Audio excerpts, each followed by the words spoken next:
வா கிளம்பியாச்சு. இந்த வண்டி தாங்க. ஓகே, நம்ம வீடியோக்குள்ளே வந்துடும். ஃபோன் கட் ஆகிடுச்சு. இந்த வண்டி தாங்க அத்தை வீட்டில் இருந்து எடுத்துகிட்டு வந்தது, நம்ம புது வண்டி. இதில் என்ன ஒரே ஒரு பிரச்சனை அப்படின்னா, ஃப்ரண்ட்டில் இருக்கிறது எதுவுமே வந்து அப்படியே தான் இருக்குது. எதையுமே நான் மாற்றலை, அப்படியே வச்சுருக்கேன். அது ஏன் மாற்றலை அப்படின்னா, எந்த ஸ்பேர் பார்ட்ஸும் இதுக்கு இங்கே கிடைக்கல. கேட்டிருக்கோம், பழைய இதுவில் கிடைச்சிரும்னு நினைக்கிறேன். பார்க்கலாம், கிடைச்சதும் மாற்றிடலாம். மீட்ரு ஒர்க் ஆகுது, இதுவும் காமிக்குது. ஆனால் உள்ளே வந்து சரியாக தெரியல, பாதி தெரியுது பாதி தெரியல. அதுக்கப்புறம் இந்த சுவிட்ச் எதுவுமே ஒர்க் ஆகலை. இண்டிகேட்டர் இந்த சைடு எல்லாமே போயிடுச்சு, ஹெட்லைட்டு போயிடுச்சு, செல்ஃப் சைட் எடுக்குது, அவ்வளோதான். ஹார்ன் அடிக்குது நல்லா. லைட் போயிடுச்சு, ஹெட்லைட் போயிடுச்சு, எல்லாமே போயிடுச்சு. இந்த வண்டி எவ்வளோ பெட்ரோல் கொடுக்குதுன்னு தெரிலங்க. நேற்று நைட்டு 200க்கு போட்டேன். எவ்வளோ தூரம் ஓடுதுன்னு பார்க்கலாம். இதை வந்து ஒரு மைலேஜ் டெஸ்ட்டாகவே எடுத்துருவோம். நானும் செக் பண்ணல. 150 2010 மாடல் வந்து எவ்வளோ மைலேஜ் தரும்ன்றது எனக்கும் தெரியாது. ஏன்னா அந்த டைம்லாம் எனக்கு வண்டியை ஓட்ட தெரியாது. இந்த மாதிரி வண்டி இருக்குன்றதே அப்போ எனக்கு தெரியாது. செக் பண்ணிவிடுவோம். ஏன்னா அப்போத்தி வண்டி எப்படி இருக்குன்னு தெரிலல்ல. செக் பண்ணிட்டா போச்சு. 2010 மாடல்லாம் நான் வண்டி ஓட்டுனதே இல்லை, இப்போ தான் ஓட்டுறேன். ஆனால் எனக்கு தெரிஞ்சு நல்ல மைலேஜ் கொடுக்கணும்னு நினைக்கிறேன். ஆனால் ஸ்மூத்னஸாக இருக்குங்க. அந்த ஸ்ட்ரெஸ் எதுவும் இல்லை, வைப்ரேட் ஆகும்ல வண்டி, அந்த வைப்ரேட் எதுவுமே தெரில எனக்கு. நல்லாயிருக்கு. பெருசாக இதில் வந்து எதுவும் இல்லைங்க, நல்லா தான் இருக்குது. நெகட்டிவ் கமெண்டாக எதனா சொல்லணும்னு பார்த்தாலும் எதுவும் இல்லை.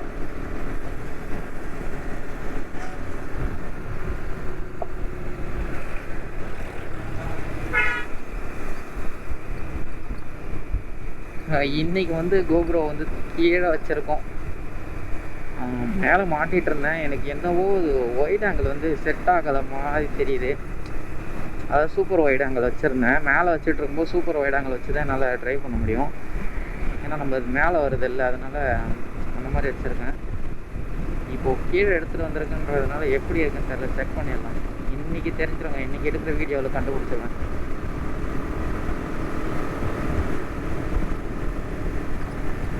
Already time ஆகிடுச்சுங்க. இன்றைக்கி என்ன சம்பவம் நடந்துச்சுன்னு வச்சுங்க. நம்ம ஸ்ப்ளெண்டர் ப்ளஸ் இருக்குல்ல, அப்பாவது ஒரே நிமிஷம் இருங்க. வயசில் ஓப்பன் பண்ணி ஸ்காஃப் மட்டும் மேலே தூக்கிக்கலாம். ஓகே, தூக்கியாச்சு. நம்ம ஸ்ப்ளெண்டர் ப்ளஸ் இருக்குல்ல, அது என்ன ஆச்சுன்னா, எங்கள் அப்பா என்ன பண்ணார், இந்த ஆக்சிலேட்டர் டைட்டாக இருக்குது அப்படின்ட்டு கழட்டி தேங்காய் எண்ணெயை விட்டு லூஸ் பண்ணியிருக்காரு.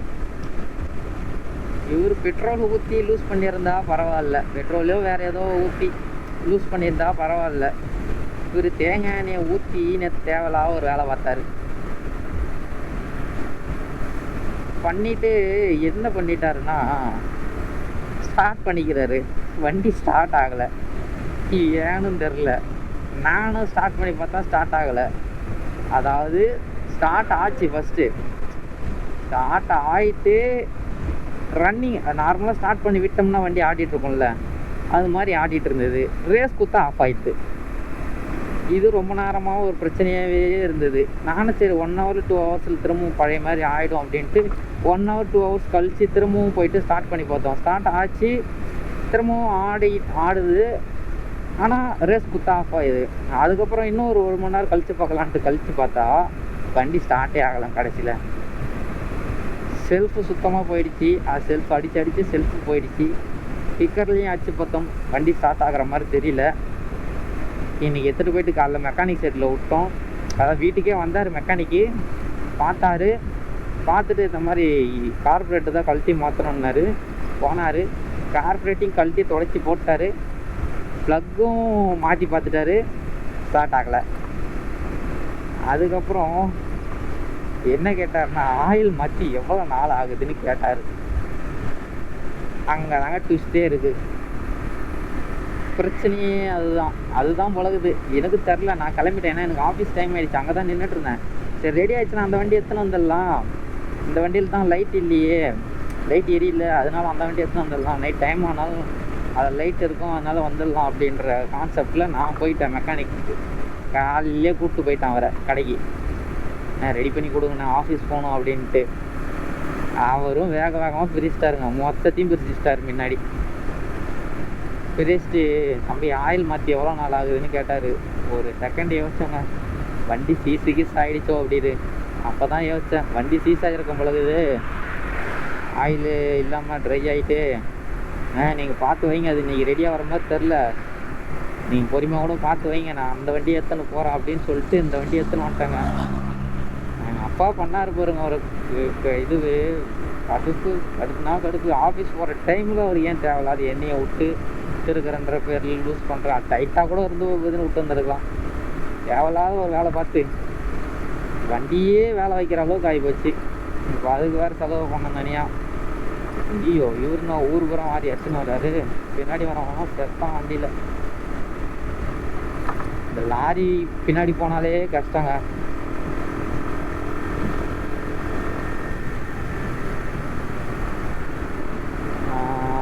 இந்த வண்டிலாம் செம்ம ஸ்மூத்தாக இருக்குங்க. மைலேஜ் தான் ஆனால் எவ்வளோ கொடுக்குதுன்னு தெரில. யாருக்காவது இந்த வண்டி எவ்வளோ மைலேஜ் கொடுக்குன்றது யாருக்காவது தெரிஞ்சால் வந்து கமெண்ட் பண்ணுங்கள் ப்ரோ. பல்சர் 150 2010 மாடலு எவ்வளோ மைலேஜ் கொடுக்குன்னு நினைக்கிறீங்க?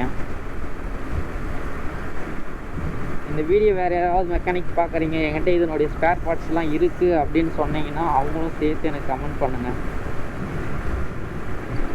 இல்லை என்னுடைய மெயில் ஐடிக்கு ஒரே ஒரு மெசேஜ் மட்டும் பண்ணுங்கள், நான் வந்து ஃபாலோ பண்ணிக்கிறேன். ஏன்னா எனக்கு இந்த பைக்கோடைய ஸ்பேர் பார்ட்ஸ் எல்லாமும் வேணுங்க. சில ஸ்பேர் பார்ட்ஸ்லாம் எனக்கு வேணும். ஃப்ரண்ட்டில் இருக்கிற எல்லா ஸ்பேர் பார்ட்ஸும் வேணும், சைடில் 2 இண்டிகேட்டருக்கான அந்த இன்ஸ்ட்ரக்ஷனுக்கான 2 இதுவும் வேணும். இது கூட ஸ்டோர் ரூமில் கிடைச்சிரும்னு நினைக்கிறேன். பட் ஆனால் இதுவும் தான் கிடைக்காது. இந்த ஹெட்லைட் அதே செட்டப்பில் வேணும்னா கண்டிப்பாக கிடைக்காது, ஹெவியாக இருக்கும் ரேட்டு. மைலேஜ் எவ்வளோ தருதுன்னு பார்த்துட்டு தாங்க நான் ரெடி பண்ண போகிறேன். சத்தியமாக நிஜமாக நம்பவே இல்லை, எவ்வளோ தருன்றது எனக்கு தெரில. அதேமாதிரி நேற்று ஒரு சம்பவம் பண்ணிட்டேன். என்னன்னா பெட்ரோல் ஓப்பன்லேயே வச்சுட்டு போயிட்டேன் வண்டியில். நேற்று 1 லிட்டர் பெட்ரோல் வாட்டர் கேன்லேருந்து எடுத்து ஊற்றினேன். ஊற்றிட்டு ஓப்பன்லேயே விட்டுட்டு போயிட்டேன். அதுதான் பிரச்சனை, ஃபுல்லாக எவாப்ரேட் ஆகிடுச்சு. ஸ்டார்ட் பண்ணி பாதி தூரம் வந்துட்டாங்க, ஒரு 10 கிலோமீட்டர் கிராஸ் பண்ணிட்டேன்னு நினைக்கிறேன். 10 கிலோமீட்டர் கிராஸ் பண்ணி வந்ததுக்கப்புறம் வண்டி ஆஃப் ஆகுது. ஏன் ஆஃப் ஆகுது அப்படின்றது, பெட்ரோல் ஓப்பன் பண்ணலையா அப்படின்றத பார்த்தா பெட்ரோல் ஓப்பனில் தான் இருந்துச்சு. நான் தான் மூட மறந்துட்டேன், எல்லாம் எவாப்ரேட் ஆகிட்டு போயிட்டு இருக்குது. அதுதான் கஷ்டம் அப்படின்னு நினச்சிக்கினேன் அப்படியே வந்துட்டேங்க. ஏன்னா இந்த வண்டியில் வந்து கார்பரேட் ஃபுல்லாக பெட்ரோல் ஏறிடுமாமே திறந்து வச்சுருந்தா அப்படின்னு சொன்னாங்க மெக்கானிக் இந்த வண்டி ரெடி பண்ணும்போது. வண்டியில் மேக்ஸிமம் எதுவும் பெருசாலாம் ரெடி பண்ணலைங்க, எல்லாம் ஆல்ரெடி இருந்தது தான். சின்ன சின்ன இந்த வேறு என்ன மாற்றினாங்க, ஏதோ ஒயரிங்ஸ்லாம் லூஸ் கனெக்ஷனில் இருந்தது, அதை செக் பண்ணாங்க. வேறு என்ன, அவ்வளோதாங்க. இதை வேறு எதுவும் பார்க்கலாம் அந்த மெக்கானிக்கு, அவ்வளோதான் பார்த்தாங்க.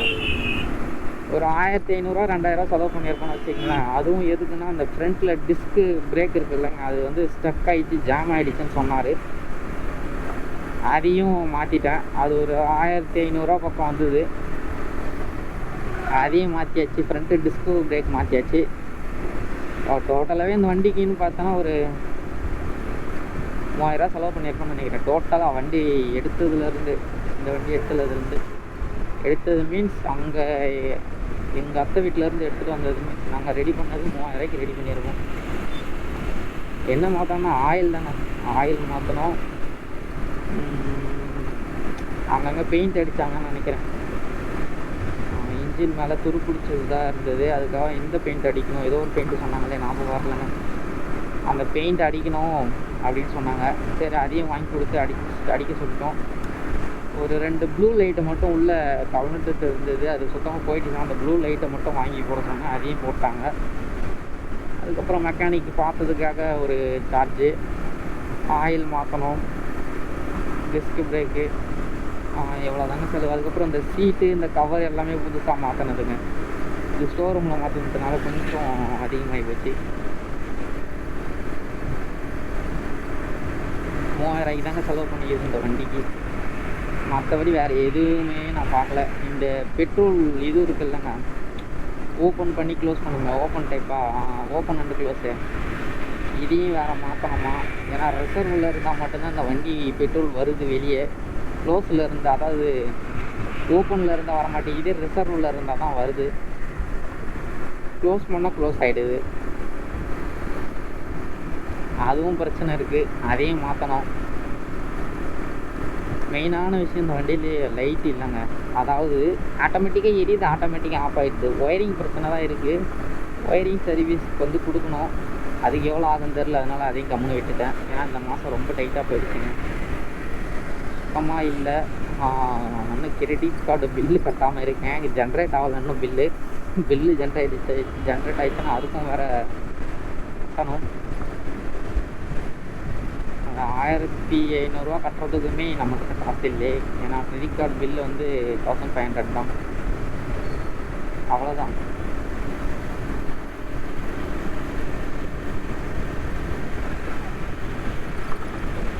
அவ்வளோ அமௌண்ட் இருந்தால் நான் வண்டியை ரெடி பண்ணிவிடுவேங்க.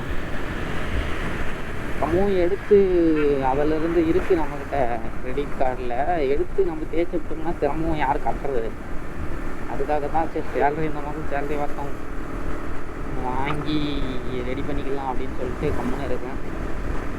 வீட்லேயும் கொஞ்சம் வேலை போயிட்டுருக்குங்க. வீட்டில் நடுவு நடுறாங்கன்னு நினைக்கிறேன். எனக்கு தெரிஞ்ச மேக்ஸிமம் நெக்ஸ்ட் வீக் நடுவு நட ஆரம்பிச்சிடுவோம்.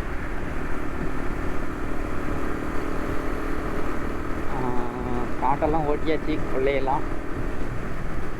யார் யார் வீட்டெல்லாம் எந்தெந்த ஊரில் வந்து காடு, கொல்லை, மூடு, கழனி, வயல் அந்த மாதிரி சொல்லுவீங்க, எந்தெந்த ஊரில் இருந்து பார்க்குறீங்களோ அவங்க சொன்னாங்க எங்கள் ஊரில் இப்படிலாம் சொல்லுவாங்க அப்படின்னு. எங்கள் ஊரில் எப்படின்னா கழனின்னு சொல்லுவோம், அப்படின்னா இது வயல்னு சொல்லுவாங்க. மேக்ஸிமம் இது 2 தான் சொல்லுவாங்க. எனக்கு பழகிடுச்சு சின்ன வயசுலேருந்து கழனின்னு சொல்லி, அதனால் என்னால் மாற்ற முடியல. எங்கள் வீட்டுக்கு பின்னாடி இருக்கிறத வந்து நாங்கள் கொல்லைன்னு சொல்லுவோம், அதுவும் பழகி போச்சு, அதையும் மாற்ற முடியல. நேற்று நைட்டு இந்த பெட்ரோல் பங்கில் தாங்க நேற்று நைட்டு பெட்ரோல் போட்டேன். அதாவது இண்டியன் ஆயிலில் தான் போட்டிருக்கேன். எவ்வளோ தூரம் மைலேஜ் கொடுக்குதுன்னு தெரியல, பார்க்கலாம். காரில் கூட மாயா இதை போடுவீங்க, காரில் கூட எதுக்கு இந்த ஜாதியெல்லாம் போட்டு, ஏன் நமக்கு தேவையில்லாத விஷயம். அவங்க விருப்பம், அவங்க போட்டுக்கிறாங்க. எனக்கு பிடிக்காது, அதனால நான் பார்க்கல, அதை சொல்லவும் விரும்பலை. பிடிக்காத விஷயத்தை எதுக்கு நம்ம பார்த்துக்கிட்டு சொல்லிக்கிட்டு, வேண்டாம் விட்டுருவோமே. என்ன நான் சொல்கிறது,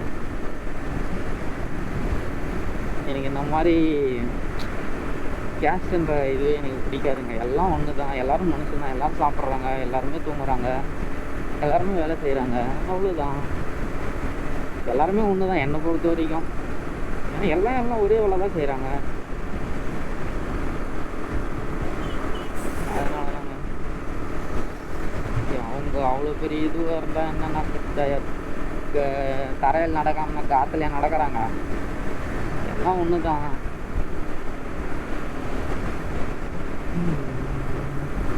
எனக்கு அப்படி இருக்கிறவங்கள தாங்க பிடிக்குமே சீரியஸாக. ஸ்கூல், அதாவது நாங்கள் ஸ்கூல் படிக்கும் போதெல்லாம் பயங்கரமாக சுற்றுவோம், அரட்டை அடிப்போம், கட்டடிப்போம். நாங்கள் பண்ணாத இதுவே இல்லைன்ற மாதிரிங்க. மாட்டாத கேஸு கிடையாது ஸ்கூலில், பண்ணாத அலப்பறை கிடையாது. அந்த மாதிரி நான் ஒரு நாள் போடுறேங்க என் ஃப்ரெண்டு கூட, அப்போ பாருங்கள், நான் ஒரு நாள் வீடியோ போடுறேன் என் ஃப்ரெண்டு கூட. நான் அப்போ சொல்கிறேன் பாருங்கள், என்னன்னா அவன் சேட்டைலாம் பண்ணியிருக்கன்றது அவன் தான் சொல்லுவான். எல்லாத்துக்கும் மெயினான அவன் தான் எல்லாத்துக்கும். நீ அந்த பக்கம் கூப்பிட்டு போனதுக்கு காரணமே அவன் தான். அவனை காட்டுறேன் அந்த தற்கொலையை காட்டுறேன் அவனை பாருங்க, எனக்கு கெட்டதுக்கு காரணமே அவன் தாங்க. இன்னுமே தெரியாதா இருந்தாங்க, நான் எல்லாமே சொல்லி கொடுத்தவன் அவன் தாங்க. அவனை தான் நான் வந்து காட்டணும். என்ன இருந்தாலும் இன்னுமே வெளியே எவ்வளோ தூரம் போனாலும் இன்னுமே நமக்கு வந்து ஃபோன் பண்ணிட்டு தான் இருப்பான் அப்படின்னு சொல்லுவோம்னு நினைக்கிறீங்களா? சுத்தமான ஒன்றா நம்பர் வீணாக இருப்பாங்க. கால் கூட பண்ண மாட்டான், நம்மளே தான் பண்ணோம். அவன் ஆனால் வேணும்னா மட்டும்தான் கால் பண்ணுவான் தற்கூரி. அப்படியே எப்போ ஃபோன் பண்ணாலும் பிஸின்னு வரும், இல்லைனா ஃபோன் எடுக்க மாட்டான். அப்படியே கலெக்டர் ஆஃபீஸில் கையெழுத்து போடுற வேலை பார்க்குறாரு, அவ்வளோ பிஸியாக இருக்காரு. நாய் சும்மா தான் கிடக்குது. சிட்டிலாம் போயிட்டு இருந்ததுங்க ரைட்டு. இன்றைக்கும் அதே மாதிரி தாங்க இருக்கான். அவன் மட்டும் இன்றைக்குமே மாறந்தே கிடையாதுங்க. இந்த என் வாழ்க்கையில் எவ்வளோ பேரை பார்த்துருக்கேன். ஃப்ரெண்டுன்னு ஒருத்தன் நம்மக்கிட்ட பழகுறான்னா அவன் என்றைக்குமே வந்து உண்மையாக தாங்க இருப்பான். அவனுடைய சூழ்நிலைக்கு ஏற்றதை நமக்கு வந்து அழகாக சொல்லிவிடுவான். நான் இப்படி இருக்கேன் மச்சான் அப்படின்னு சொல்லிவிடுவான், அவன் அழகாக சொல்லிவிடுவான். அதனாலே மோஸ்ட்லி அவன்கிட்ட வந்து நான் வந்து இது பண்ணிக்கிறது இல்லை.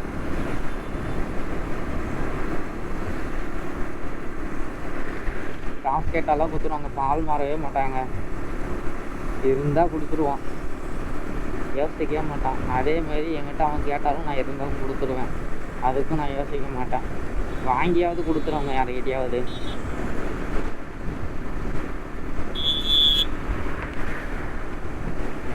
நான் ஒர்க்கு போகாமல் இருந்தால் வாங்கி கொடுத்துருக்க மாட்டேன். ஒர்க்கு போகிறதுனால தான் வாங்கி கொடுக்குறேன். நான் சிரமம் நான் கொடுக்கணும்ல. ஆல்ரெடி எனக்கு என் பிரச்சனையே 1008% போயிட்டுருக்கு.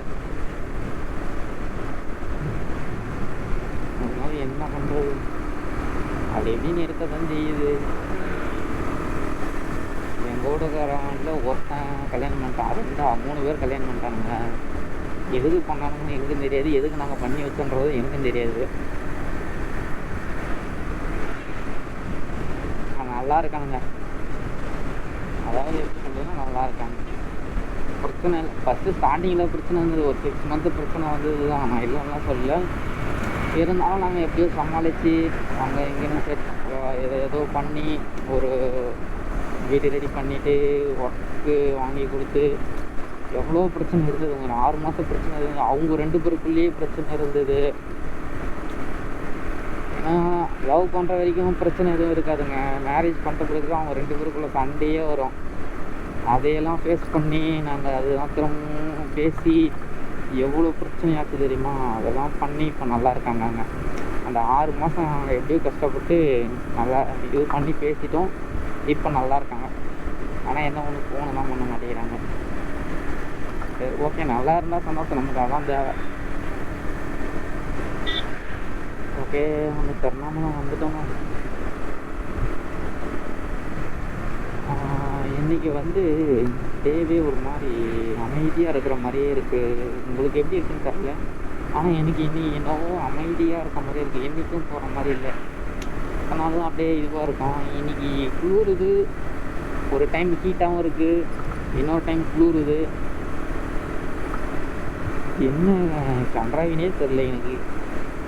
என்னைய நினச்சா எனக்கே கடுப்பாகுது. நீங்களும் சைலண்ட்டாக இருக்குது, ஏன்னு தெரியல.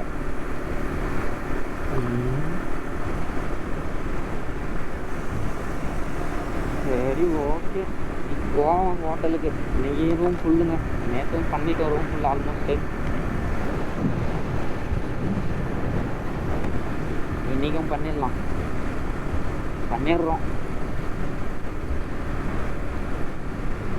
மீண்டும் சொல்கிறேன் ப்ரோ, நம்ம ஹோட்டல் வந்து திருவண்ணாமலையில் இருக்குது. திருவண்ணாமலை என்ட்ரன்ஸ்லேயே இருக்குது. வேலூர்லேருந்து வரும்போது என்ட்ரன்ஸ்லேயே இருக்குங்க. திருவண்ணாமலை GH ஹாஸ்பிட்டலுக்கு பக்கத்தில் இருக்குங்க. மெயினான லேண்ட்மார்க்கே தான் திருவண்ணாமலை GH ஹாஸ்பிட்டல் அங்கே இருக்குது. கலெக்டர் ஆஃபீஸுக்கு முன்னாடியே இருக்குது. நம்ம ஹோட்டல் ஹாஸ்பிட்டலுக்கும் கலெக்டர் ஆஃபீஸுக்கும் கரெக்டாக ட்ரையாங்கிள் ஷேப்பில் இருக்குங்க.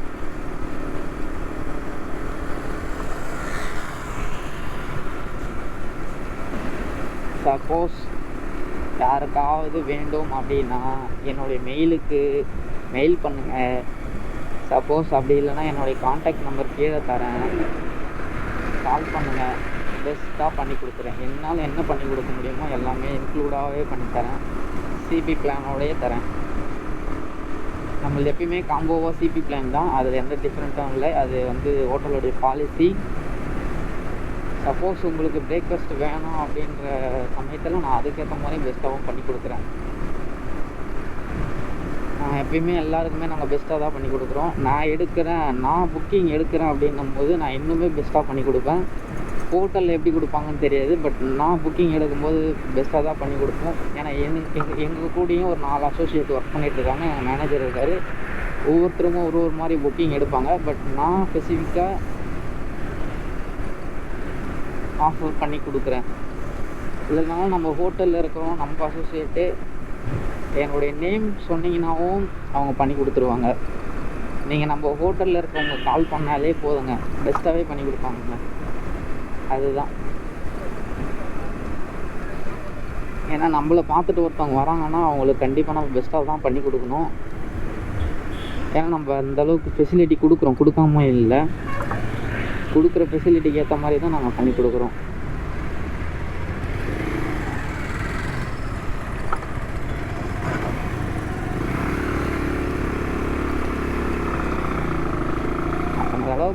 போயான்ற போக மாட்டேங்கிற. அப்படி நான் என்ன பண்ணுறது? நல்லவருங்க. ஆனால் இது மாதிரி ஸ்லோவாக நின்று வந்தால் பரவாயில்ல. ஆளுங்க அப்படியே திருக்கிறது. பைபாஸில் ரோடு போட்டாங்கன்னு ஒன்றே ரோடு தானே போட்டாங்க, இன்னொருத்தவங்க போட்ட மாதிரி அப்படியே முறுக்குறாங்க நம்ம ஆளுங்க. அன்றைக்கி ஒரு சம்பவம் நடந்துருக்கு பாருங்கள். இதுக்கு முன்னாடி அந்த வீடியோவை வந்து போஸ்ட் பண்ணியிருக்கலாம்னு நினைக்கிறேன். அதை டேக் பண்ணி விட்றேன் பாருங்கள். அந்த வீடியோவை பார்க்கலாம். ஜஸ்ட்டு மிஸ்ட்டுங்க. அவரும் பிரேக் அடிக்கலை, நானும் பிரேக் அடிக்கலை. கண்டிப்பாக அடிச்சிருக்கோம்.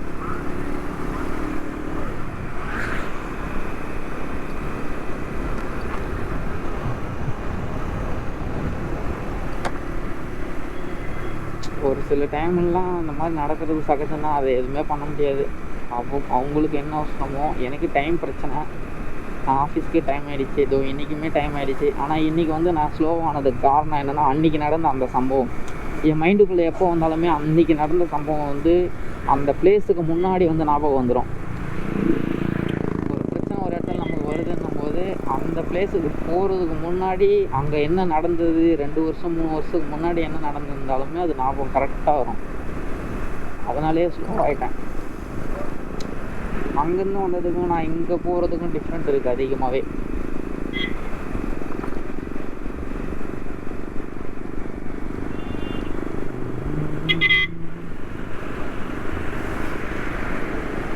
கடைசியாக ஒரே ஒரு ரிக்வெஸ்ட் தாங்க. இந்த வண்டிக்கு யாருக்காவது ஸ்பேர் பார்ட்ஸ் இருக்குது, இல்லை எங்கள் பக்கத்து சைடில் கிடைக்கும் அப்படின்னா ஊரோட லொக்கேஷனோட டேக் பண்ணி விடுங்க. நான் கண்டிப்பாக வருவேன். என்ன ஊராக இருந்தாலும் பரவாயில்ல, எனக்கு டேக் பண்ணி விடுங்க.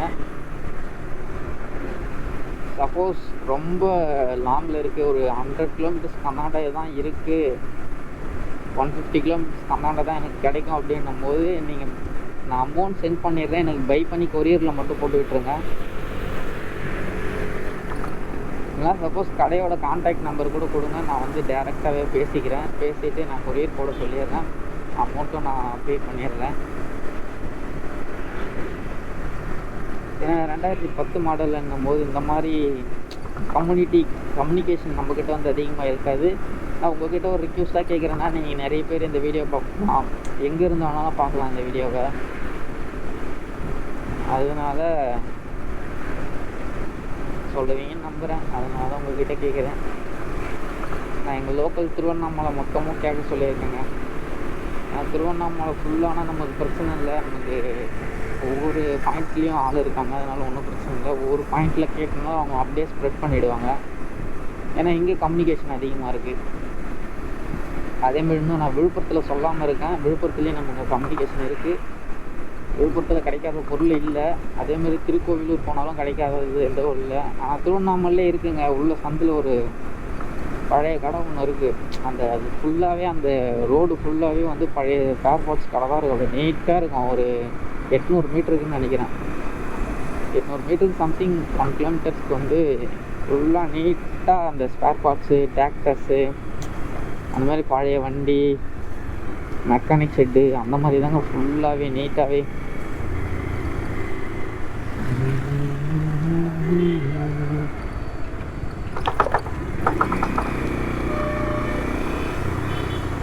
ஐயோ, நம்ம நான் எப்படி திருப்புறேன் அப்படி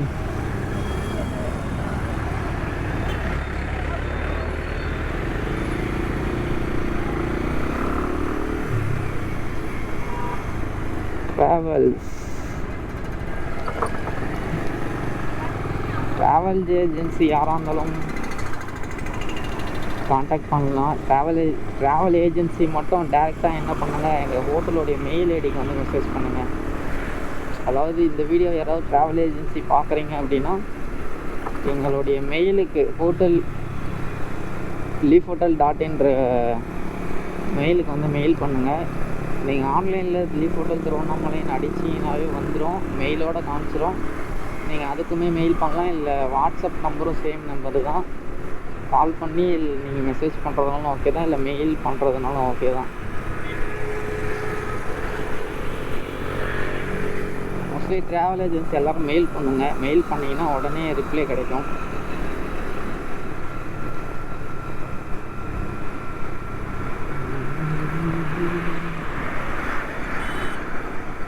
வண்டிலாம் நல்லா ஸ்மூத்தாக இருக்குது, ஒன்றும் பிரச்சனை இல்லை. நேற்று நைட்டு கிட்டத்தட்ட ஒரு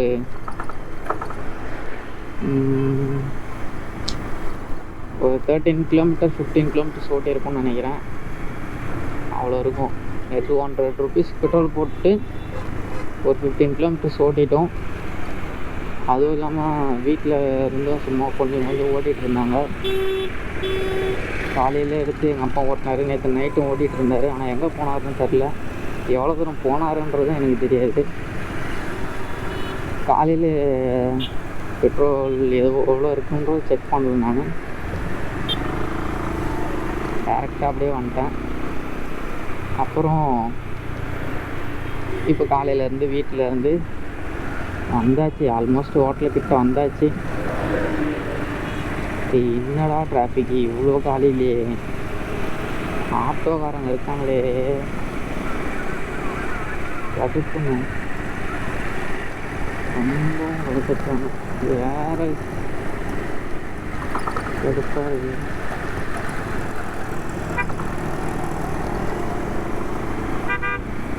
உன்ன மாரி தான் ஏன் நானும் ஸ்லோவாக போயிட்டுருக்கேன். நான் என்னையா பண்ணுறது? இப்போ போய் ஏறி இப்போ மட்டும் போக மாட்டாங்க. ரெண்டில் போகிற ஒரு வேகமாக போனால் தானே நாங்கள் போகிறதுக்கு. இங்கே அந்த பொறுமைன்றதே இல்லைங்க அந்த கார்காரங்கிட்டலாம். அவசரம்தான், எல்லோரும் ஒர்க்கு போகிறோம் தான், நாங்களும் தான் ஒர்க்கு போகிறோம்.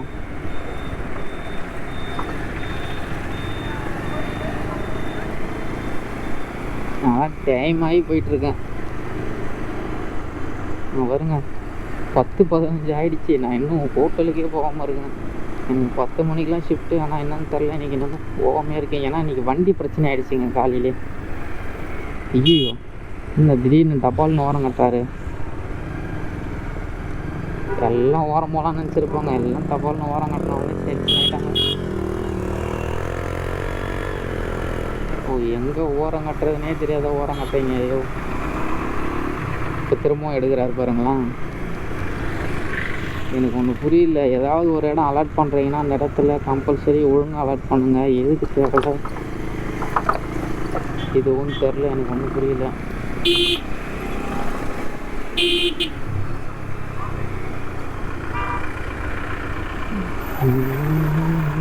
இந்த மாதிரி ஃப்ரண்ட்டில் நிறுத்தினா பிரச்சனை இல்லை, மக்கள் நிற்கிறதுல நிறுத்தினா பஸ்ஸு பிரச்சனை இல்லை.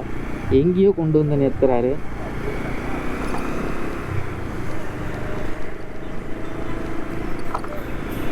ஓகே, வந்தாச்சு. நம்பால் தான் இன்னும் போகிற மாதிரியும் தெரில, நிற்கிற மாதிரியும் தெரில, என்ன பண்ணுறாருன்னு ஒன்றும் புரியல.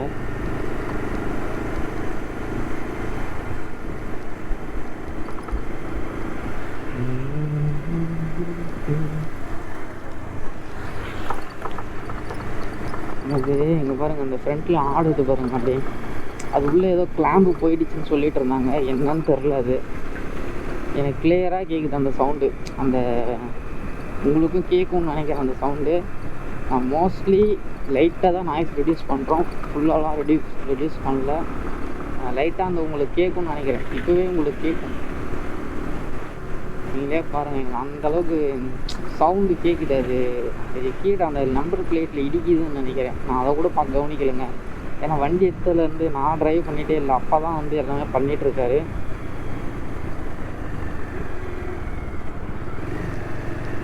நான் ட்ரைவ் பண்ணவே இல்லை, அப்பா தான் பண்ணிகிட்ருக்காரு. அதனால் இதை மோஸ்ட்லி என்னென்ன பிரச்சனை இருக்குன்றது எனக்கும் தெரியாது. செக் பண்ணோம், நானுமே இன்னும் செக் பண்ணாதாங்க இருக்கேன். அன்றைக்கி ஒரே நாள் வண்டி எடுத்துகிட்டு வந்தேன், இதோ இன்றைக்கி எடுத்துகிட்டு வந்திருக்கேன், அவ்வளோதாங்க. இதுதான் எனக்கு செகண்ட் டேவே ஆல்மோஸ்ட்டு. வாட்டில் வந்தாச்சு. படிக்கட்டுலேருந்து எல்லாம் வச்சுருக்காங்க.